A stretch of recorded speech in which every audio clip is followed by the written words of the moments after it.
ने अभी बताया GTM मेथड है, जो कि बहुत यानी रोमन ग्रीक्स जो हैं उसको यूज़ करते थे।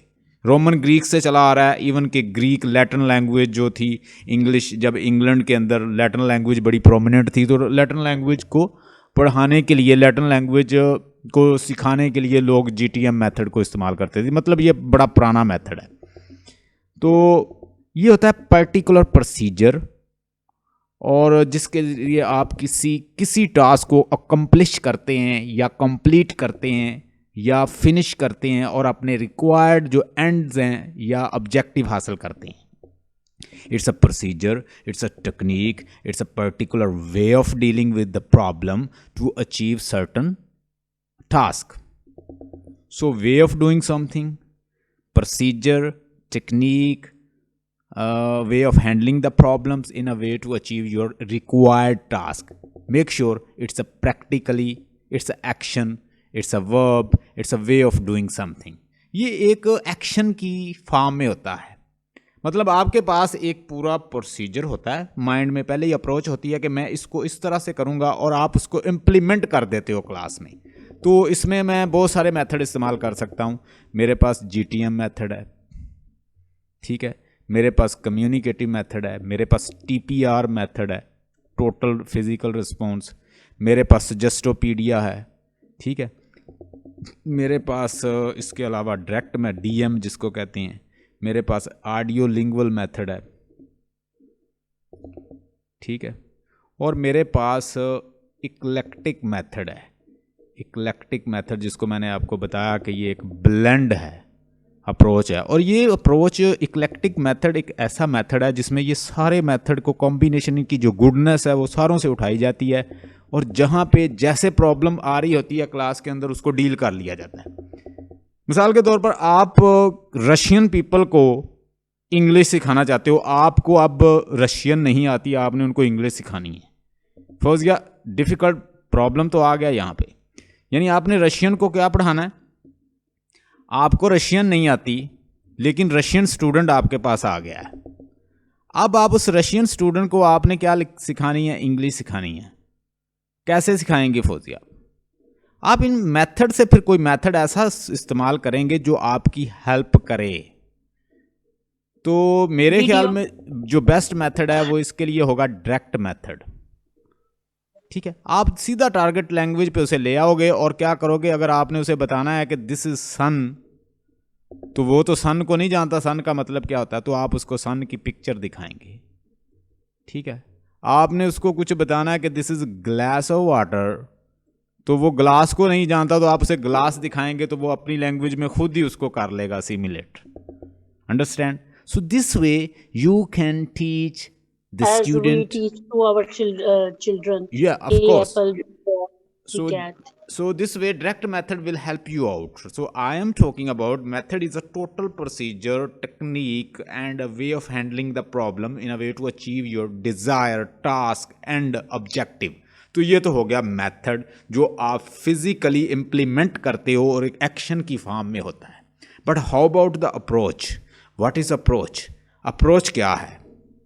ये तो हमने डिस्कस किया कि मेथड जिसको हम फिजिकली इम्प्लीमेंट करते हैं, ये एक पूरा एक प्रोसीजर होता है, और हमारे माइंड में ये प्रॉब्लम को डील करने के लिए या टीच करने के लिए पूरे प्रोसीजर को इम्प्लीमेंट कर देते हैं, और ये हमारे पास उसका पूरा मेथड होता है, उसकी सारी स्ट्रेटजी टेक्निक्स उसके अंदर होती हैं। It is called method. So no we are going to talk about approach, and approach are also different. Approach भी बहुत सारी होती हैं। उन अप्रोचेस को हम 1 by 1 डिस्कस करेंगे, उसकी सारी असाइनमेंट को भी देखेंगे। मैं जस्ट आपको अभी थोड़ा सा नो हो दूंगा। What is approach? एक टीचर को पता होना चाहिए।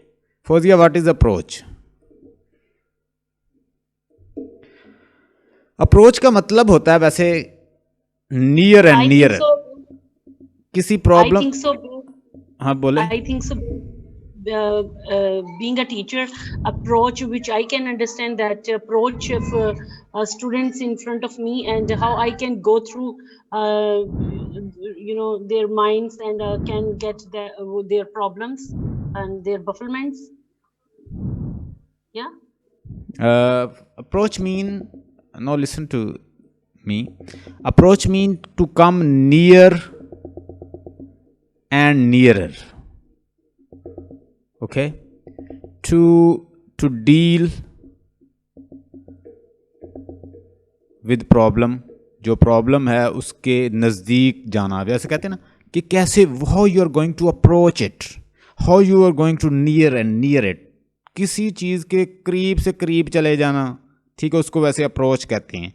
वैसे इसका मतलब होता है एटीट्यूड, प्रपोजल, कि मैंने कोई काम करना है ना, फॉर लेट्स सपोज मैंने कोई काम करना है, तो मैं उसके बारे में एक प्रपोजल बनाऊंगा भाई, एक मिनी सी एक प्रोसीजर, एक रफ सा जो आइडिया मैं बना लेता हूं कि मैं भाई ये करूंगा। लेकिन उसी रफ से आइडिया को अगर मैं फिजिकली इंप्लीमेंट कर दूंगा तो वो मेथड बन जाएगा। ठीक है, ये आप कह लेंगे किसी टास्क के मतलब जो आपकी प्रपोजल होती है, जो आपकी एक खाका आप बना लेते हैं अपने माइंड में, एक रफ सा आइडिया बना लेते हैं कि मैं ऐसे के ऐसे करूँगा, इस तरह मैं इस एटीट्यूड से इसको ठीक करूँगा, ये मेरी प्रपोजल है। Way of thinking about something, इसको कहते हैं way of thinking about something. इसको कहते हैं act of becoming near and near to your goal, to your objective, to your destination.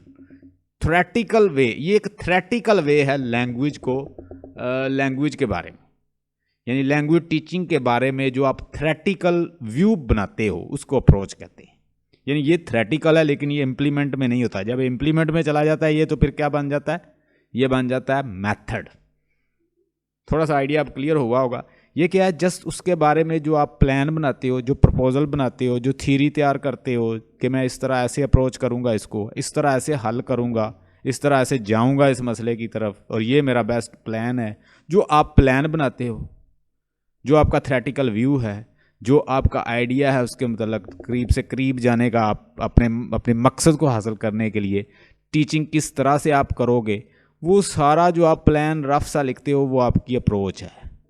ठीक है, लेकिन जब इसे आप ले जाते हो प्रैक्टिकल फॉर्म में, उसको इम्प्लीमेंट कर लेते हो उसी को जो आपने बनाया है प्लान, तो वो मेथड बन जाएगा।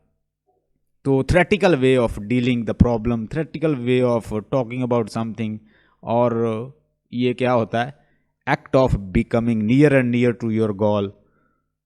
इसका मतलब होता है advance, go near and near, go closer, it is called approach. So what kind approach you apply for the teaching, it is your duty being a teacher. उसके बाद आता है टेक्निक। कहते हैं ना, मैं टेक्निक कौन सी लगाऊंगा, मैं अप्रोच कौन सी यूज़ करूंगा, मैं मेथड कौन सा लगाऊंगा। हर टीचर जो है वो डिफरेंट इस्तेमाल करता है। आप बीइंग अ टीचर आप कोई ना कोई मेथड इस्तेमाल करती होंगी। जब आप क्लास में जाती हैं तो आपको पता होता है कि मेरे बच्चे जो हैं इस तरह के हैं, भाई मैंने ये मेथड इस्तेमाल करना है। ये चूँकि अरबिक लैंग्वेज को समझते हैं, उर्दू को तो नहीं समझते, तो आप यूज़ करेंगे कुछ अरबिक लैंग्वेज को यूज़ करेंगे, अरबिक लैंग्वेज को यूज़ करेंगे, और इंग्लिश लैंग्वेज को मिक्स करके पढ़ाएंगे। उर्दू तो वहाँ पे चलेगी नहीं। तो इसको कहते हैं इक्लेक्टिक मेथड। जब आप इस तरह का मेथड मिला जुला के इस्तेमाल कर रहे हो तो आप कोई ना कोई मेथड इस्तेमाल कर रहे हो।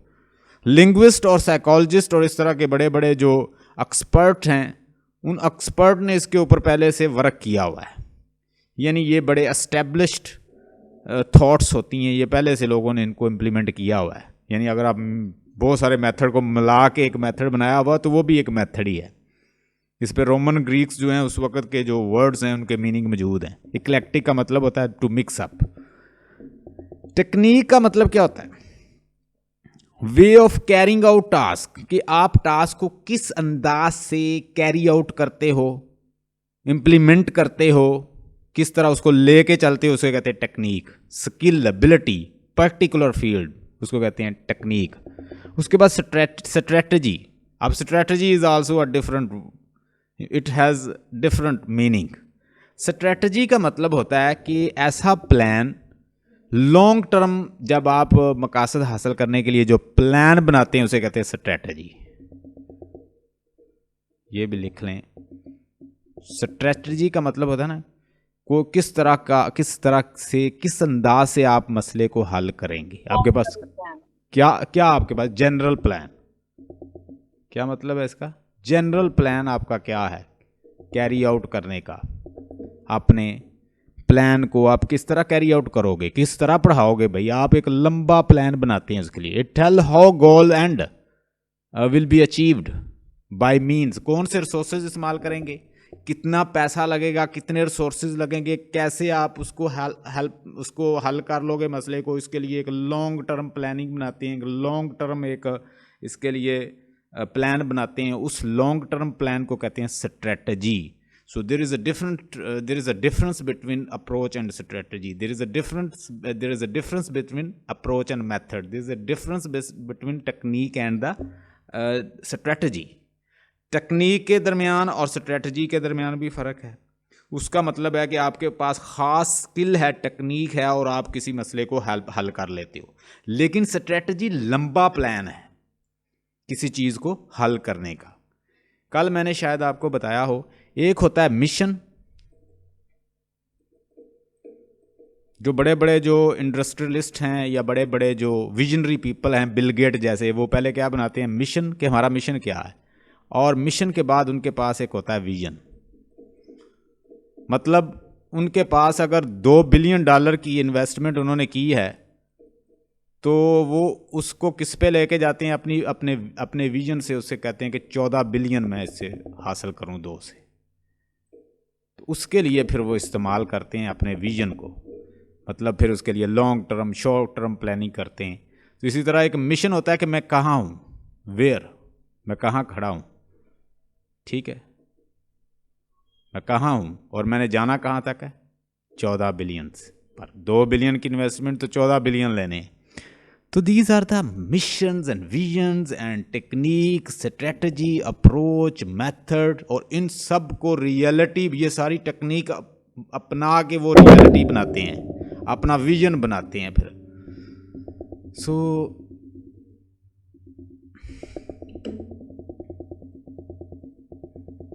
व्हाट इज़ अप्रोच, ये थोड़े से कुछ मैंने आपको इस कंसेप्ट ठीक करने के लिए कुछ लिखे हुए हैं, आपको फ़ायदा होगा, इसको ज़्यादा ज़्यादा देखते जाएं। हाँ जी, what do you mean by the approach. Approach एक नाउन होता है, a way of dealing with something, a way of doing, thinking about something. ये सारे मानी हैं इसके, अब ये सारे मैंने 1 बाय 1 लिखे हैं। A way of dealing with something, कि किसी चीज़ के साथ डील करना। अ वे ऑफ डूइंग और थिंकिंग अबाउट समथिंग, किसी प्रॉब्लम, किसी जो इशू है उसके बारे में आपने सोचना है और उसके बारे में थ्रेटिकल व्यू जो रखते हैं, बनाते हैं आप कि भाई ये प्लान है, ये प्रपोजल है मेरा, मैं ऐसे ऐसे करूँगा और ये फिर मैं अपने मकसद के नियर पहुँच जाऊँगा। Act of moving, becoming near and near to someone और something. The act of approaching, the act of occurrence in which something comes nearer.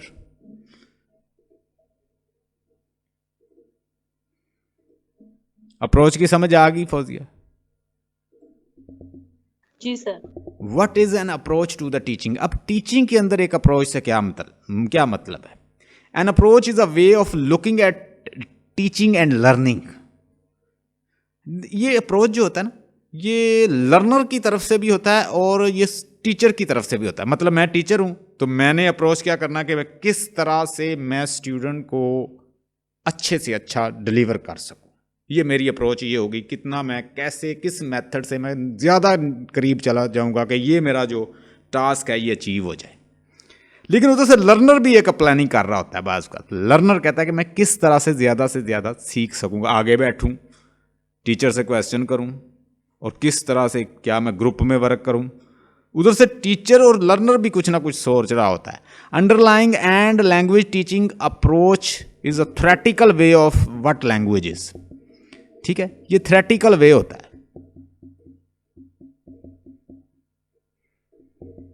An approach give rise to the method, the way of the teaching, something which use classroom activity or technique to help learner। ठीक है, ये learner की भी help करता है और teacher की भी। तो वो क्या अपने टास्क के करीब से करीब तर होने के लिए क्या बनाते हैं, वो प्रोसीजर बनाते हैं, एक प्रपोजल बनाते हैं, ठीक है, एक अपना एटीट्यूड वजह करते हैं। So view and how it can be learned, कैसे वो सीख सकता है अच्छी तरीके से।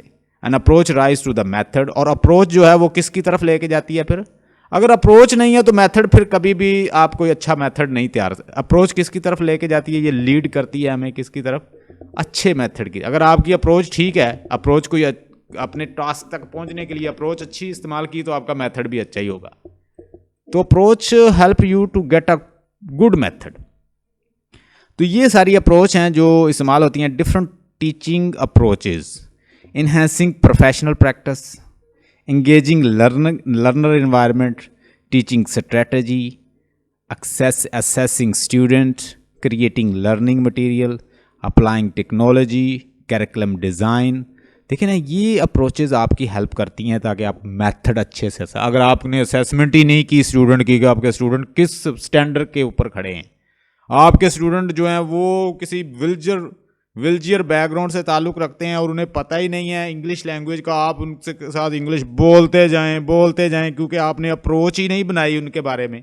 पहले आप अप्रोच बनाओगे फौजिया कि मैं सऊदी अरेबिया में बैठी हूँ, मैं किसी पाकिस्तान के विलजियर गांव में बैठी हूँ, या मैं किसी अमेरिका की कंट्री में बैठी हूँ, या कनाडा में बैठी हूँ, ऑस्ट्रेलिया में बैठी हूँ, इन्वायरमेंट क्या है, बैकग्राउंड क्या है, कौन सी अप्रोच यूज़ करूँ। ये अप्रोच जो है आप अप्रोच करेंगे, उनकी असेसमेंट करेंगे, उनसे प्रैक्टिस करवाएंगे, उनके ऊपर टीचिंग स्ट्रेटजी को अप्लाई करेंगे, क्रिएटिंग लर्निंग मटेरियल बनाएंगे। ये अप्रोचेस जो हैं आपको हेल्प आउट करेंगी कि आप मेथड अच्छा बना लें। So these approaches help you to go near and nearer to your goal. So these are very important. Approaches बहुत important होती हैं।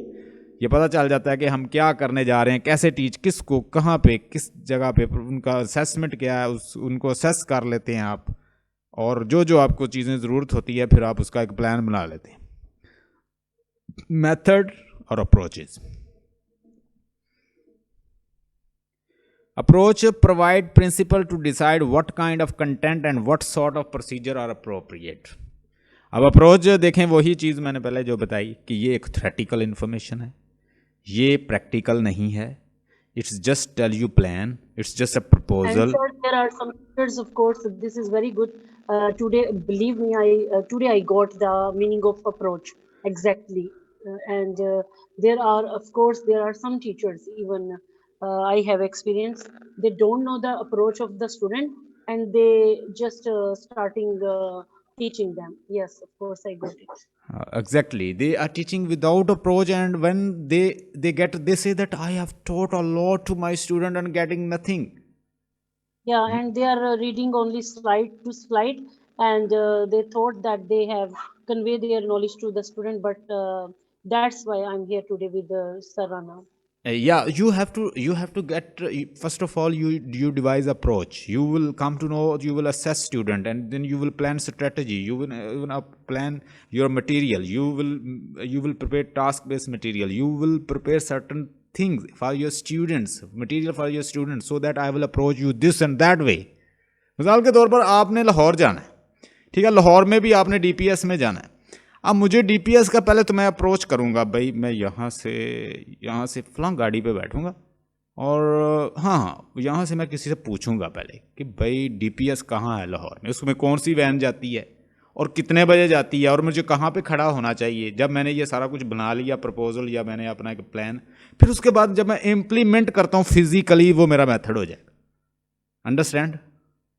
पहले क्या था, थ्योरेटिकल था जो मैंने बनाई अपने माइंड में। अगर मैं अंधाधुनी चलने लग जाऊं अपने टास्क की, मुझे नहीं पता भाई बस कौन सी जाती है, मैंने जाना हो लाहौर, वो मुझे कहीं आगे गुजरा वाला ले जाए, मैंने जाना हो लाहौर, वो मुझे कहीं और ही जगह पे ले जाए, लाहौर भी बहुत बड़ा है। तो it mean how you are going to approach this matter a lot, it really matters a lot, and it really helps the teacher if you have a good approach. अगर आपकी अप्रोच अच्छी है तो आप मेथड भी अच्छा ही apply कर लोगे, क्योंकि फिर वो आपने एक प्लान के बाद किया है, मेथड फिर आप अच्छा करोगे। मतलब मेरे विलजियर स्टूडेंट है तो मैं वहाँ पे क्या इक्लेक्टिक मेथड इस्तेमाल करूँगा। Eclectic method is a best because it's a mixture of lot of method, and it will help me, it will help my students to combine and mix and blend lot of method in a way to deliver my students, in a way to deliver best to my students. तो approach क्या करती है, provide principle to decide, आपको principle देती है decide करने किसका, what kind of the content and what sort of the procedure are appropriate. कौन सा मेथड और प्रोसीजर अप्रोप्रिएट होगा ये आपको कौन बताएगी, अप्रोच बताएगी। How you are going to approach your student, very simple, how you are going to approach your student, because your student देखिए दुनिया का बड़े से बड़ा काम जो है ना वो किसी ना किसी प्रॉब्लम से होता है। जब आप रिसर्च करते हैं तो सबसे पहले वो आपको कहते हैं, एमफिल लेवल पे या आप पीएचडी करें तो वो आपको कहते हैं भाई देखो आपने थीसिस लिखना है तो पहले सबसे पहले देखें कि उसमें क्या प्रॉब्लम क्या चल रहा है। जब आपके पास प्रॉब्लम ही नहीं तो थीसिस किसका लिखोगे?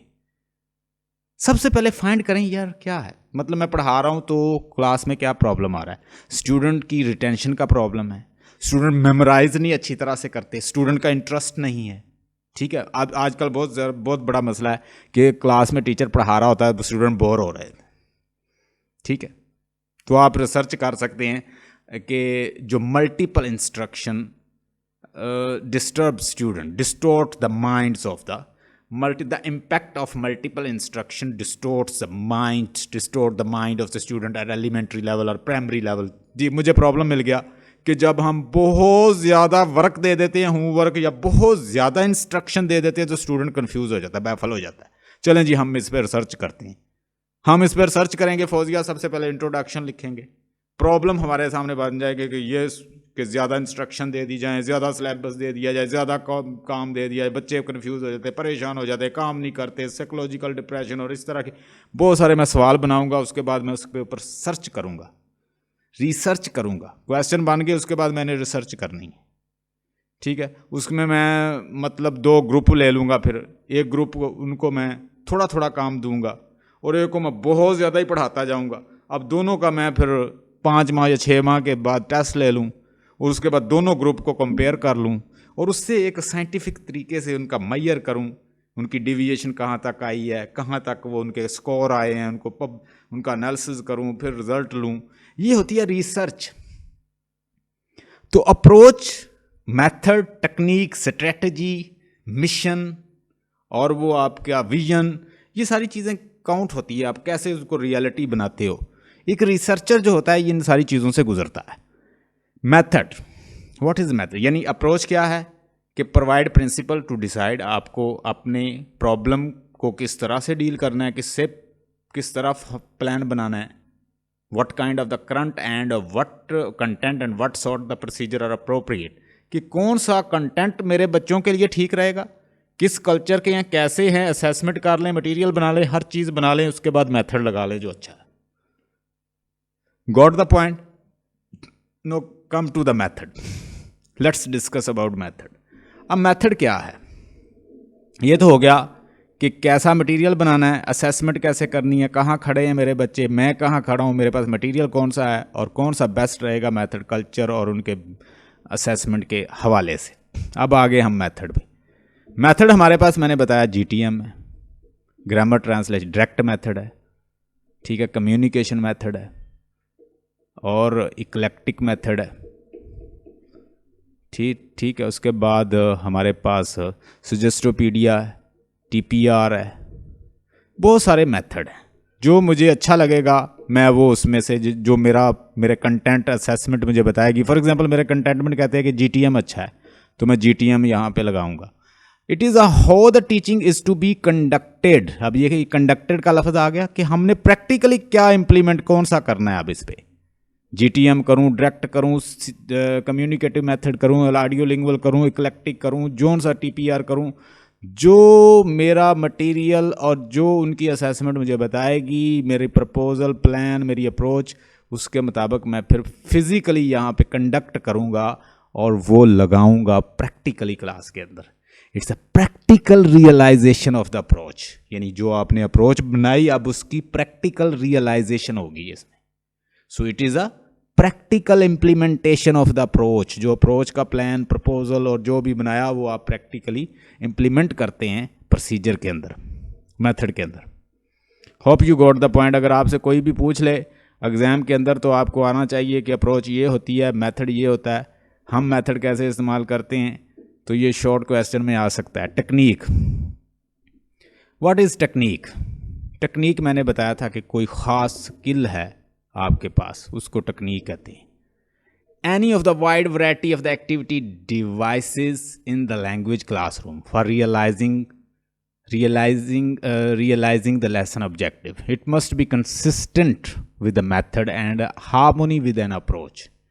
यानी हार्मोनी मेथड और अप्रोच जहाँ पे बिल्कुल मिल के एक हो जाते हैं, वो आपकी टेक्निक बन जाती है कि इन दोनों के दरमियान हार्मोनियस वे से आप जब इन दोनों को इम्प्लीमेंट कर देते हैं, it is a skill, it's your skill now. आपने क्योंकि उनको ऑर्गेनाइज कर लिया, एक ऑर्डर्ड फॉर्म में आके वो अप्लाई कर लिया, तो वो टेक्निक है, आपकी स्किल है।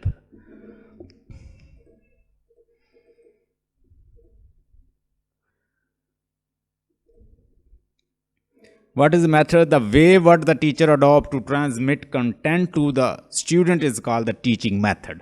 आप जिस मेथड, जिस तरीके से, जिस प्रोसीजर से, जिस अंदाज से, जिस स्टाइल से आप बच्चों को डिलीवर कर रहे हैं और प्रैक्टिकली काम एक्शन कर रहे हैं और इम्प्लीमेंट कर रहे हैं अप्रोच का, वो आपका क्या है फौजिया?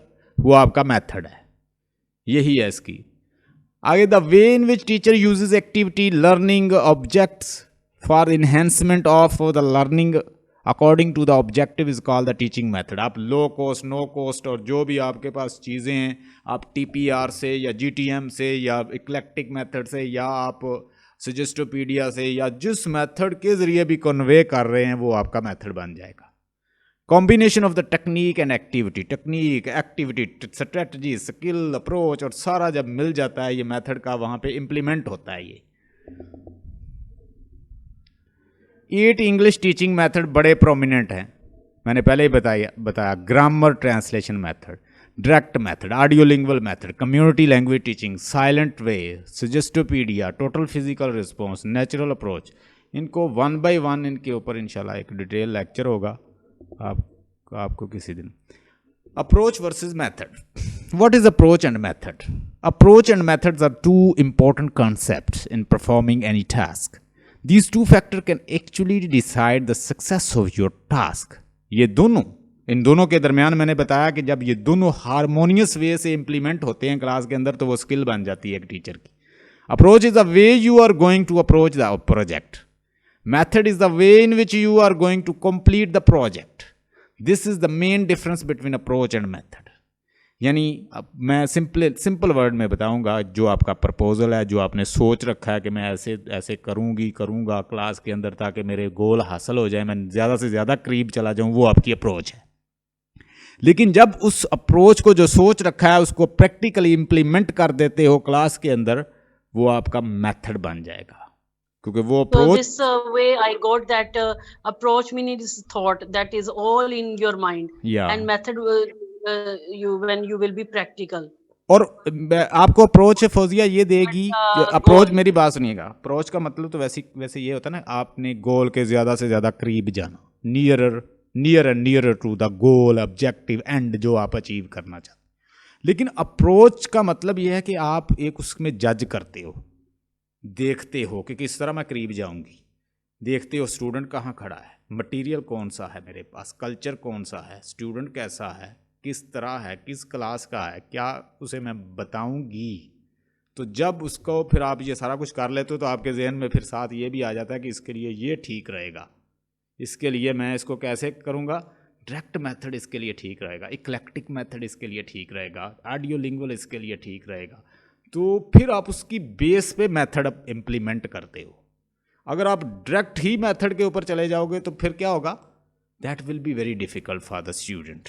आपने अंधाधुन जो है कोई मेथड लगा लिया, आप इधर उधर आप जा नहीं रहे हो, आप डायरेक्ट मेथड ही लगा रहे हो। जब आपके स्टूडेंट को पता चला कि भाई वो तो डायरेक्ट मेथड, उन्हें तो लैंग्वेज ही नहीं आती, वो तो बिल्कुल व्हीलचेयर स्टूडेंट है, इनको तो वो साथ कोई और भी लैंग्वेज मिला के समझाना पड़ेगा, तो बहुत ज़ीरो स्टूडेंट हैं।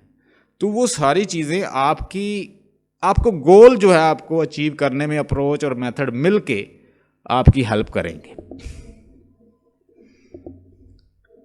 General overview of the method, origin late 17th century as a term in the philosophy. अब देखें, ये जो इक्लेक्टिक मेथड है, इक्लेक्टिकोस फ्रॉम द इक्लिजेंस पिक आउट, इसका मतलब पिक आउट के बहुत सारी चीज़ें, उससे आपने कोई चीज़ पिक आउट करनी है, मिक्स करके किसी चीज़ को पिक आउट करना। फ्रॉम इक आउट, लिजी इन चूज, के चूज करना, कि आपने बहुत सारी चीज़ों से जब कोई ख़ास चीज़ चूज़ करते हो उसको कहते हैं इक्लेक्टिक अप्रोच। जब लिंग्विस्ट और साइकोलॉजिस्ट और टीचर और फिलासफर को ये पता चला कि हम बहुत सारी चीज़ों को मिला के एक नई चीज़ बना सकते हैं, तो उन्होंने पेंटिंग के अंदर, उन्होंने फिलासफी के अंदर, उन्होंने साइकोलॉजी के अंदर, उन्होंने कल्चर के अंदर, उन्होंने पॉलिटिक्स के अंदर, बहुत सारी फील्ड के अंदर फौजिया, फिर उन्होंने इक्लेक्टिक मेथड को इस्तेमाल किया। बेसिकली इसकी ओरिजिन जो है लैटिन ग्रीक की है, इक्लेक्टिक अप्रोच की। तो ये अप्रोच जो है इसने बहुत ज़्यादा हेल्प की लोगों की। रिवर जो है उसका नाम इसमें आता है, एक मेन प्रोपोनेंट है इसका इक्लेक्टिक अप्रोच का रिवर है। 1981 में उसने ये बताया कि ये बड़ी ज़बरदस्त अप्रोच है भाई, अगर हम इसको अप्लाई करते हैं तो we can achieve our goal, क्योंकि ये बहुत सारी जो डीमेरिट्स हैं दूसरे मेथड की, ये उनको कवर करता था।